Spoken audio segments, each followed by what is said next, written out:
You're the most useless child, but I'm glad you finally managed to get married." My mother, Martha, said this loud enough for everyone in the chandelier-lit, lavish reception hall to hear. Just seconds earlier, this moment had been the happiest of my life, until that single sentence froze everything. Sitting at the head table, I felt Eric, who has just become my husband, squeeze my hand tightly. Without his warmth, I might have collapsed right then and there. Dressed in a pure white wedding gown, surrounded by loved ones' blessings, with the man I love by my side, this was supposed to be the perfect day. But instead of offering her blessing, my mother unleashed the same cursed words that had bound me my entire life. It was the very judgment I'd been hearing since I was old enough to understand words. I slowly lifted my gaze to my mother, who was gripping the microphone with a satisfied smile. Around her sat my brothers, Chris, the eldest and a lawyer, Fred the second, a dentist, and my twin younger brothers, Tyler and Josh, both teachers. They all averted their eyes with awkward, resigned expressions. So this was how it would end after all. The last fragile thread of hope snapped with an almost audible sound. There was no more anger, no more sadness left inside me, only a cold, crystal-clear resolve. This ends here. I gently squeezed Eric's hand back and rose from my seat. I could feel every eye in the room fixed on my every movement. Stepping toward the microphone, I took a shaky breath and met my mother's gaze head-on. "Mother, thank you so much for your heartfelt words." My voice was startlingly calm, even to myself. But I need to make one small correction. That useless daughter somehow became the most useful person in this family. My mother's confident smile froze on her face. "What are you—" She started to speak, but couldn't form the words. My brothers stared at me, holding their breath as if sensing a storm was about to break. They didn't yet understand what I meant. To them, I was still the insignificant assistant working at a small design firm tucked away in a corner of Manhattan. That's the role I had chosen to play and the story I had let them believe. I never thought the truth was worth telling. But that performance ends now. I was born the third of 5 siblings and the only daughter. Chris, the eldest, is a well-known lawyer on Wall Street. The second, Fred, became a dentist. Below me are the twins, Tyler and Josh, both earnest, respectable teachers. To my mother, their careers were sources of immense pride. 4 sons. That was her entire world. She often proclaimed, "Boys are the pillars of the family. They are the treasures who will carry the Anderson name to greater heights." Within that world, as the only daughter, I was treated as if I barely existed. When I told her I wanted to major in design at university, she sighed. "You can't make a living off something like that. Be practical like Fred." Even when I graduated at the top of my class, she didn't attend my ceremony because it clashed with Josh's regional basketball tournament. The tournament happens every year. Her treatment of me didn't change once I entered the working world. Whenever my brothers bought new cars or received promotions, the whole family gathered to celebrate. But when I proudly told her that, after years of hard work, I'd become a project leader at my small design firm, her reaction was always the same. "Oh, is that so? Anyway, help Chris with his wedding preparations, and make sure he introduces you to someone nice so you can get married soon too." And once I turned 30 and was still single, the pressure only intensified. "What are you doing with those tiny jobs?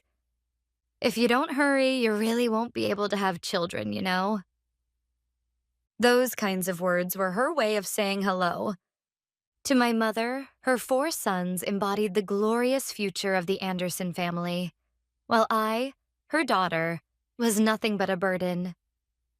She never could have imagined that this troublesome daughter had, through her own efforts, built more wealth than all four of her brothers combined. The only person who ever truly understood me was my father, Dan. He was the one who always praised my artwork. Sherry, your sense of color is nothing short of genius. When I told him I was quitting my job to start my own design firm out of a tiny apartment, he silently handed me $10,000. His entire savings. This is an investment. I want to be the first to invest in your talent. I can't even begin to express how much those words supported me. My company, fortunately, took off. I repaid my father's investment in no time, and the business expanded steadily year by year. But I never revealed my success to anyone else in the family. I knew that neither my mother nor my brothers would ever acknowledge it. Then, one day, everything changed. The construction company my father ran was hit by a combination of bad luck and shifting times. It collapsed almost overnight. He fought desperately to save it, but eventually the stress took its toll, and he collapsed. When I rushed to the hospital, he was frail and exhausted. Only to me did he confess the truth. He was drowning in debt and had no way to repay it. Sherry, I'm sorry. I don't want to worry your mother or your brothers, and I suppose I can't let go of my pride. I don't want them to see me like this. Pathetic. Tears welled up in his eyes. Then he revealed something shocking. Behind the dazzling facades of my brothers' lives, everything was on the brink of collapse. Chris was buried in loans, constantly juggling funds to maintain his flashy Wall Street lifestyle. Fred had taken on a massive bank loan to purchase state-of-the-art medical equipment and was struggling to pay it back. And the twins, Tyler and Josh, though living stable lives as teachers, could barely support their respective families on their modest salaries. All of us, including me, are living on pride and appearances, my father said.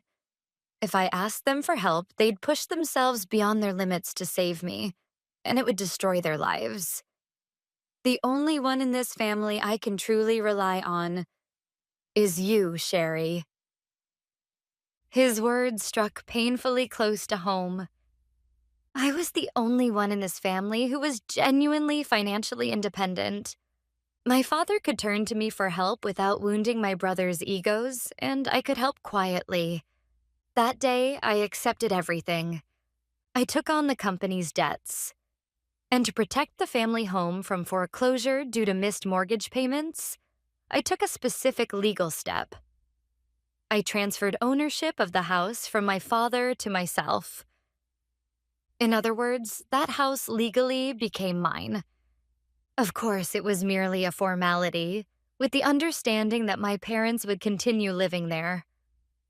My father wept as he thanked me. Don't tell anyone about this. Not until I die. No, not even after.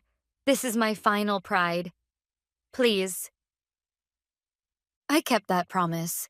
For the 3 years until his death, and for 2 years afterward, a total of 5 years, I quietly paid the mortgage on the house every month.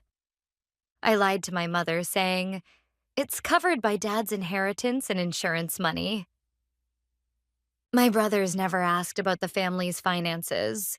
They were too consumed by their own lives to care about the house. Why didn't I tell the truth even after my father passed away? Because it was his last request. And perhaps, deep down, I wanted to preserve this fragile, warped piece in our family. It was my survival strategy. To keep the waters still in a house that had always treated me like a stranger. And in those lonely, despairing days, Eric appeared in my life like a ray of light. He was an elite investment banker, but he wasn't shallow. He never judged me by my title or company success. The first night I told him about my family, he simply listened for hours in silence. Then he took my trembling hands in his and looked at me with unwavering eyes. You are the strongest, smartest, and most deeply loving person I've ever met. You're not alone anymore. From now on, I'll carry half of that weight by your side. Your talent, your strength, and even the vulnerability you've never shown anyone. I respect all of it with my whole heart. His words slowly thawed the ice that had encased my heart for decades. But after Eric and I got engaged and began planning the wedding, my mother's sarcasm escalated to new heights. As I spread out brochures for elegant wedding venues, she shot me a look of open contempt. Sherry, know your place. How someone as useless as you managed to land an elite man like Eric is nothing short of a miracle. A miracle. But don't get ahead of yourself. Since he's paying for the wedding, make sure you know how to lean on him properly. You don't want to embarrass yourself. I couldn't take it anymore. I answered quietly. Mother, Eric and I are splitting the cost of the wedding and the dress equally. The moment those words left my mouth, her expression turned cold. She stepped closer to me and looked down as if I were something filthy. Don't lie. The money you make with that meager salary wouldn't even cover a scrap of lace from your dress. It's Eric's money, isn't it? Stop trying to act like you're something you're not. Then my mother delivered the final, decisive blow straight to my heart. You really are just like your father. The moment she said it, my heart froze. Your father was the same way. Always dreaming big without any real ability, failing in business, and leaving nothing but hardship for the rest of us. He wasted his life on that pathetic little job and accomplished absolutely nothing. Something inside me snapped with an almost audible crack. My father had entrusted everything to me, not out of weakness, but to protect the family's honor. For 5 years, I had shouldered everything alone to preserve his final pride. And yet, my mother had no idea about his pain, my sacrifices, or the truth. She condemned him as a failure and labeled me as someone who never accomplished anything. She spoke as if she were the victim, without ever knowing that I was the one who had quietly saved this family from collapse. For the first time, I began to wonder if keeping silent for the sake of my father's pride truly honored him anymore. So, at my wedding, the grand celebration that should have been only about love and joy, I decided to make one final bet. If there and then, my mother had given me even a single word of genuine blessing, if she had offered me a few warm words, or if she had simply said from the heart, I wish you happiness, just that one phrase, I would have kept my father's secret forever. I would have buried the truth about the house, about my company, about everything, and quietly started my new life with Eric. That was the last chance I was willing to give this family, but her calling me useless became the trigger. I tightened my grip on the microphone and fixed my gaze on my mother. Her confident expression had vanished, replaced by a flicker of panic. Shall we talk in a little more concrete terms about whether I'm useless or not, Mother? I glanced at Eric beside me, who was looking at me with concern. I signaled with my eyes. It's all right. He nodded firmly, entrusting everything to me. First, the house you're living in now. The beautiful seaside home. Legally, that house belongs to me. A murmur swept through the hall.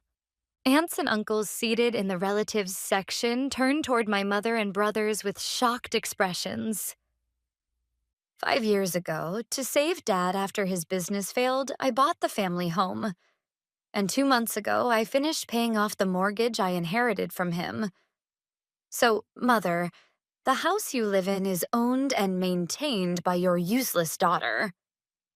I could see her turning as white as paper, even from across the room. Her mouth opened and closed soundlessly, like a fish out of water.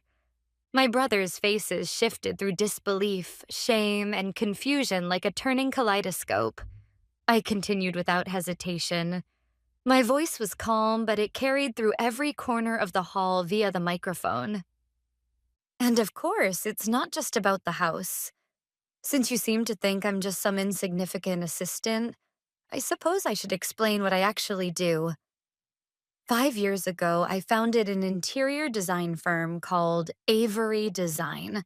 Half of the guests here tonight are either my employees or valued business partners. Half the room nodded in quiet affirmation. I caught sight of Eric's parents in the corner of my eye, watching me with worried yet unmistakably proud expressions. The company has grown steadily. Today we have offices not only in New York, but also in Los Angeles and London. The only reason I kept this modest success from the family was because of my promise to my late father. And I paused and looked each of my brothers in the eye, one by one, because I didn't want to wound your pride unnecessarily. Chris, the loans you took on to sustain your Wall Street lifestyle. Chris gasped and covered his face. Fred, the massive loan you took to purchase the latest medical equipment? Dad told me everything. Fred stared at me, pale and speechless. Tyler and Josh, I know how hard you've been working to support your wives and children on a teacher's salary. Not wealthy, but stable. I couldn't burden any of you with Dad's failed business or the family mortgage. So I decided to bear it all myself. The company debts, the house mortgage, everything. As long as I stayed silent, the glorious sons of the Anderson family would remain untarnished. That was Dad's final wish. The twins exchanged bewildered looks as if they were trying to decipher a foreign language they'd never heard before. What nonsense are you spouting, Sherry? My mother finally shrieked. The shock had worn off. Now her face burned red with fury. You've always been like this. You'll say anything to steal the spotlight. Dan would never have trusted you with something so important. And you expect me to believe you could earn that kind of money? But her desperate denial no longer reached anyone. The hall grew colder under the weight of her anger. I looked at her quietly, almost with pity. Lies, is that what you think, Mother? Then shall I show you the proof? My lawyer has a copy of the deed to the house right here. My company's financial statements were brought by my accountant, and here are 5 years' worth of bank transfer records showing every monthly payment I made into the Anderson family account. Would you like to take a look? I slowly turned my gaze toward Heather, my attorney, who was seated beside Eric. Inside her briefcase were all the documents that proved the truth.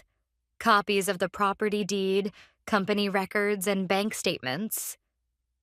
My mother was speechless, her lips trembling uncontrollably. Now do you understand? The daughter you called useless has been the one quietly supporting the Anderson family. Your pride and your image for the past 5 years. I'm not asking for gratitude. I just wanted you to know the truth. And there's one more thing I need to say. Gripping the microphone tightly with both hands, I delivered my final words. They were a cry from the depths of my soul. As of today, I, Sherry Manning, will end all financial support to the Anderson family. You are to vacate the house by the end of next month. But don't worry. Given my brothers' brilliant careers and incomes, I'm sure you won't be left homeless. With that, I calmly set the microphone down on the table. Then, turning my back on my stunned family, I walked toward my husband, Eric, who was waiting with open, steady arms. My mother stood pale and motionless, like a statue. My brothers' faces twisted with shame and guilt, their eyes fixed on the table. Not one of them could bring themselves to look up. The silence was finally broken by Eric. He rose slowly and spoke in a firm, resonant voice that filled the hall. Ladies and gentlemen, thank you all for being here today to celebrate with Sherry and me. We regret to inform you that today's reception will end here. We appreciate your understanding. His calm but authoritative tone made it clear that no one would be allowed to create a scene. Someone from the relatives section tried to speak up, but one sharp glance from Eric silenced them immediately. He leaned toward me and whispered just for me to hear, "Let's go." He gripped my hand tightly, and together, without anyone daring to stop us, we walked toward the exit. As the heavy doors began to close behind us, my mother's hysterical scream finally rang out from the hall. "Sherry, wait, what have you done?" But her voice was quickly cut off as the doors shut fully. The moment they closed, I felt it. I was finally free. Free from the long, suffocating curse that had bound me for years. By the time we arrived at the suite we'd reserved for our honeymoon, my phone was buzzing like a hornet's nest, relentless calls and messages lighting up the screen. Mother, Chris, Fred, Tyler, Josh. The names from the Anderson family flashed wildly, one after another. I turned off my phone. Eric wrapped his arms around me gently. In his embrace, the tension I had been holding for so many years finally snapped, and I burst into tears like a child. They weren't tears of sorrow. They were tears of relief and release, because I had finally shed the heavy armor I'd carried for so long. The next morning when we woke up, Eric's phone was full of dozens of messages from Chris. With my permission, Eric put the call on speaker. Chris's voice on the other end was weak and exhausted. "Sherry, I'm sorry. I'm really, truly sorry." It was the first time in my life I'd ever heard a sincere apology from my eldest brother. I know it's hard to believe after what happened yesterday, but we had no idea. We didn't know Dad was in that kind of situation. And we had no idea that you were the one who protected all of us on your own. His voice trembled with guilt. I know it sounds like an excuse, but I was drowning in my own pressures, trying to keep up the image of a Wall Street success story. I didn't have the bandwidth to see the family, especially you. No, I chose not to see you. I've been a terrible brother. I listened silently. His apology didn't sound insincere, but deep wounds don't heal overnight. "Chris, I can't accept your apology right now. What you all did to me can't be dismissed with a simple 'we didn't know.' You didn't see me. That's all there is to it." I heard him inhale sharply on the other end of the line. I continued. "As for the house, the deadline to move out is the end of next month. You'll receive formal notice through my lawyer. As for Mother's future living arrangements, the 4 brilliant sons can take care of her. This will be my last communication with you." I signaled to Eric, and he ended the call. It may have seemed cold, but it was necessary. If I let their guilt soften me, we would slip back into the same old patterns. Nothing would change. To truly free myself, I had to cut those ties. After that, I received similar messages of apology from Fred and from the twins, Tyler and Josh. Every one of them said the same thing. "We didn't know. And then, please, let us make it up to you from now on." But the messages from my mother were of an entirely different nature. My voicemail was flooded with messages that bordered on verbal abuse. "You ungrateful brat. Are you planning to leave me out on the street?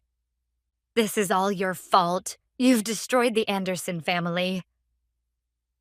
There wasn't the slightest hint of remorse in her words.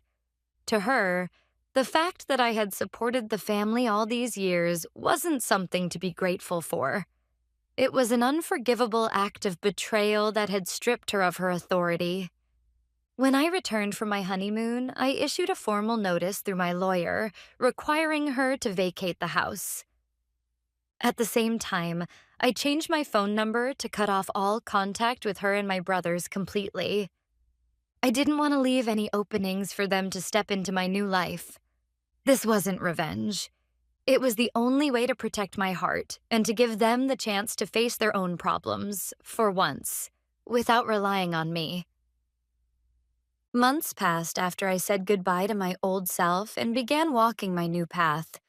My ties to the Anderson family remained severed. According to my lawyer, my mother eventually vacated the house. She rented a small apartment on the outskirts of town and now lives there alone. 6 months later, Chris unexpectedly visited my company. He looked like a completely different man from the wedding day.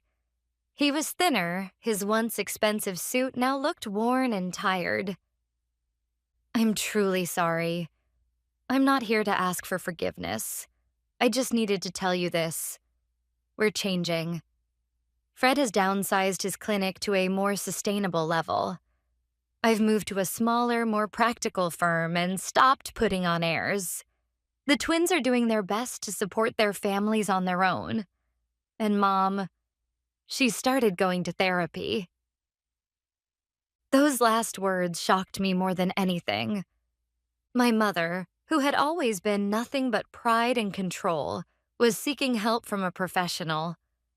Losing you was what finally made her realize the magnitude of what she'd done.